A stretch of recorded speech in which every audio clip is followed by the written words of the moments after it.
A aula de hoje é a aula de filosofia. A gente vai falar um pouquinho sobre os filósofos sofistas. Meu nome é Diego Campos. Bora lá para mais uma aula. Bom, pessoal, para a gente poder falar sobre os sofistas, é importante que a gente relembre um pouquinho algum conceito básico sobre a filosofia grega clássica.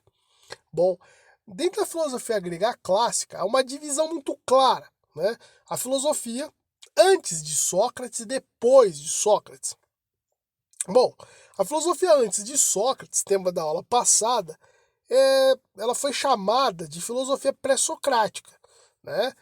Os filósofos pré-socráticos eles estavam muito mais preocupados com a physis, ou seja, com a matéria, né, com a origem do universo, do que outra coisa, né? Era o começo da filosofia clássica, mas a preocupação deles era outra, né? O contexto histórico era outra.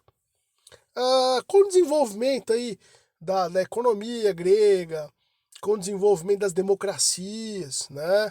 Após aí um período de tentativa de invasão dos persas na Grécia, se houve uma valorização clara, né, do homem, né? Então você tem algumas o foco central é um foco antropocêntrico, né? E aí você vai ter a iminência de dois blocos aí, né? Que são os sofistas e os socráticos. Os sofistas, né, que é o tema da nossa aula, eles eles surgiram justamente dentro desse contexto, né? Bom, pessoal, qual o contexto? É importante a gente situar que os sofistas eles surgiram justamente num período de mudanças de pensamento, de mudança social e política na Grécia, né?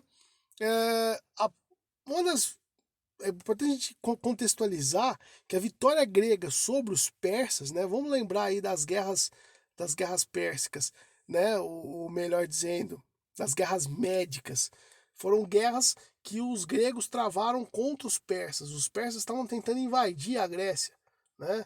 Lembrar lá do filme 300, né? A primeira tentativa do rei Dário, depois a segunda tentativa do rei Xerxes, né? Os dois reis persas tentando invadir a Grécia, né? O que a gente percebe? É bem importante que pessoas, né, cultas, instruídas, poderiam derrotar um exército enorme, desorganizado, que os gregos entendiam serem bárbaros, pessoas o que menores. Nesse período, então, os gregos eles vão também valorizar a figura do homem, a figura antropocêntrica, né, do ser humano, né? Por isso, né, a filosofia tem essa guinada aí, pelo contato com outros povos, com outros costumes, com outras culturas. Então a cultura humana era um grande foco aí de estudo, né? E outro ponto importante é o desenvolvimento da democracia ateniense, onde cada cidadão poderia tentar um cargo público, né? Com esse objetivo, as pessoas buscavam desenvolver suas personalidades e virtudes através da cultura e da educação, através do debate, né? O debate de ideias proporcionava aí, né, a vitória, vamos assim dizer, né, do discurso. Bom, e quem são esses sofistas aí, né? Eles são então produto dessa mudança da cultura grega entre o século V e entre o século IV, né? Essa mudança humanista, onde a preocupação com a valorização do homem ela é crucial aí dentro desse modelo, desse contexto aí. Os filósofos se interessavam no homem em sua sabedoria, moralidade e direitos. Os cidadãos daquela época, é bom lembrar, eram somente os homens livres, né? Então mulheres e escravos, eles não eram considerados cidadãos, não votavam, não participavam da democracia, né? E eles se reuniam, os cidadãos, num local chamado Ágora, né? Uma espécie de praça pública em Atenas, e eles deliberavam sobre os assuntos referentes à vida da comunidade. Obviamente, quem oferecesse os melhores argumentos tinham suas ideias aceitas pela maioria. A democracia na Grécia era uma democracia direta, onde as pessoas discutiam sobre política e já decidiam, né, diretamente né, a partir das suas opiniões, né, as questões que eram públicas da cidade. Os sofistas eram espécies de tutores ambulantes. Eles percorriam as cidades na Grécia ensinando a arte da retórica, ou melhor dizendo, a arte da fala, a arte do discurso, a arte do convencimento. Isso é retórica, né? Porém, isso era feito, galera, por meio de pagamento. Então eles eram empreendedores aqui, eles estavam interessados na grana, né? E eles se ocupavam da ideia de ensinar os gregos, né? Que isso poderia ser uma virtude, a ideia da fala, da oratória. E a principal finalidade dos seus ensinamentos era introduzir o cidadão na vida política. Então é uma espécie de marketing político. Isso é muito interessante, né? Ultimamente nas eleições você tem a figura do marqueteiro político. Os sofistas nada mais são do que isso. É tentar fazer com que aquele cara que está se candidatando a um cargo, ele seja o quê? Ele convença as pessoas das suas ideias. Ele passe uma imagem agradável aos eleitores, né? Então, a partir desse momento, ele vai conseguir poder através da imagem que ele está construindo perante as pessoas. Os sofistas, eles apelavam para os sofistas, as pessoas naquela época, principalmente na intenção de aprimorarem a sua fala, a sua imagem, o seu convencimento em relação às pessoas. Os sofistas não eram bem uma escola filosófica, mas eles eram muito mais uma forma prática de lidar com a vida pública. E é interessante, em relação aos sofistas, que eles alastraram a ideia de que nós só conseguimos expressar opiniões a respeito de qualquer coisa, de qualquer tema, se a gente tem a capacidade de argumentar sobre o tema, né? Ou seja, os sofistas não estavam interessados na procura pela verdade. Isso não é algo que eles desejavam encontrar, e sim no refinamento da retórica, ou seja, em como melhorar a forma de falar, tá? A arte de convencer e, principalmente, galera, de vencer as discussões, tá? Para eles a verdade ela é relativa, ou seja, não existia uma verdade. Esse é o grande ponto que os sofistas acreditavam, né? Para eles a verdade era relativa de acordo com o lugar e com o tempo, né, em que o homem está inserido. Então os sofistas a gente pode dizer que para eles não há moral.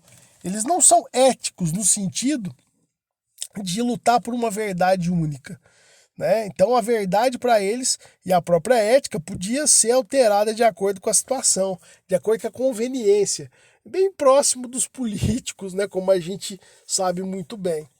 Segundo Platão, e é importante aí esse ponto, além de ensinar retórica, Protágoras, que é um dos maiores aí, talvez um dos pais da ideia dos sofistas, ele foi nomeado por Péricles, né, o grande governador de Atenas, né, para redigir uma constituição de uma colônia ateniense que ficava perto do Ático. No livro de Platão, o Diálogo de Teeteto, ele dá voz a um pensamento de Protágoras, e é importante que os próprios vestibulares usam bastante dessa ideia do Protágoras quando vão se remeter ao pensamento sofista, né?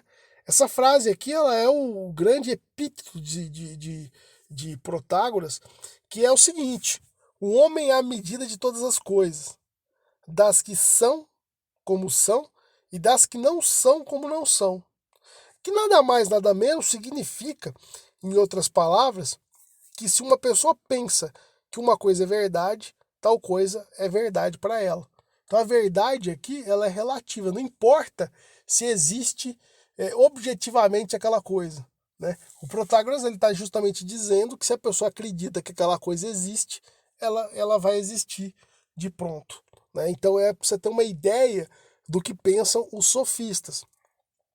Esse aqui é alguns dos sofistas mais célebres daquele momento: Gorgias, Hípias, Protágoras e Trasímaco. E aí a gente, inevitavelmente, precisa fazer uma relação com Sócrates, né? o Sócrates ele vai travar verdadeiras batalhas com os sofistas, né? O Sócrates é o principal cara, o principal crítico, né, dos sofistas, né? Toda essa conversa de relativismo vai irritar alguns filósofos. E aí Sócrates se coloca como essa grande figura que vai se colocar em posição crítica aos sofistas, né? Por quê? É, primeiro, o Sócrates ele acha absurdo a ideia de cobrar pelas aulas, né? Então, o Sócrates ele vai criar uma ideia de pensar filosofia que não era agregado à ideia de receber por aquilo, né? Os, os, os sofistas eles praticamente só realizavam filosofia o que a cargo de grana, né? Eles eram pagos para aquilo, né? Sócrates acreditava que o ensino não era uma mercadoria e que podia ser cobrado, mais uma parada que era construída. Então Sócrates acreditava que o conhecimento era construído, era dialogado e principal, né? O Sócrates pensava que a opinião é uma expressão individual, toda vida é um conceito universal, né? Você pode até ter opinião contrária à de uma outra pessoa, mas a verdade ela é universal.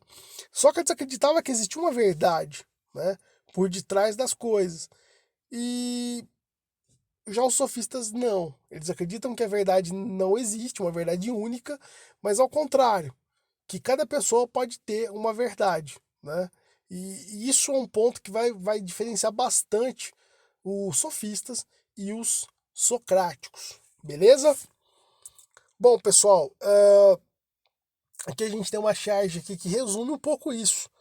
As coisas só podem ser, isso um filósofo que busca verdades absolutas como Sócrates. As coisas só podem ser ou verdadeiras ou falsas. Já os sofistas retrucam dizendo a verdade ou o homem é a medida de todas as coisas. Então a gente consegue ver, né, dentro do pensamento dos sofistas, na busca de vários pontos de vista, ou seja, a verdade ela não existe, ela é relativa no caso, ok? Grande abraço, fiquem com Deus, espero que vocês tenham entendido a aula.